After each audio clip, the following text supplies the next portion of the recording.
Savez-vous que les couverts, une fois le repas achevé, parlent encore pour vous? Leur position n'est jamais indifférente. Elle informe le service, révèle votre appréciation et témoigne de votre maîtrise des usages. Retenez d'abord ceci, les couverts ne reposent jamais ailleurs que sur l'assiette.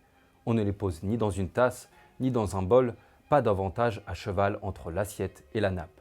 Un couvert dont le manche touche la table est toujours une faute. Après usage, couteau, fourchette et cuillère doivent être déposés exclusivement sur l'assiette. Enfin, lorsque le repas est entièrement terminé et que vous souhaitez indiquer clairement que l'assiette peut être retirée, placez la cuillère, la fourchette et le couteau ensemble sur l'assiette.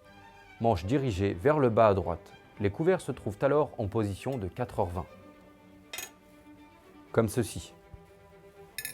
Le message est sans équivoque, net et parfaitement conforme aux règles du savoir-vivre.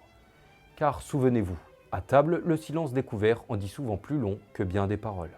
Il est d'usage de croire que les couverts, selon qu'on les incline ou qu'on les croise, se font les interprètes muets de notre satisfaction ou de notre déplaisir, et qu'ils portent au maître d'hôtel, sans un mot prononcé, le jugement porté sur le repas.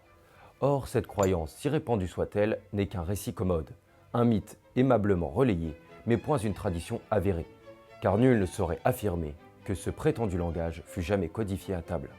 Quand bien même certains en attribuent l'origine au XVIIIe siècle et à l'autorité supposée d'Adolf Franz Friedrich Ludwig Ferrer Knig, philosophe et moraliste allemand, sans que la chose ne repose sur des preuves certaines.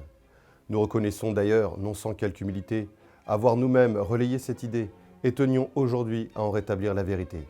Car si les couverts peuvent bien refléter l'humeur de celui qui mange, cela ne tient que de l'interprétation et du regard de chacun. Et il demeure bien plus honnête, lorsqu'un sentiment se présente, de le formuler à voix claire, avec mesure et esprit constructif, plutôt que d'en remettre le sens à une fourchette ou à un couteau mal compris.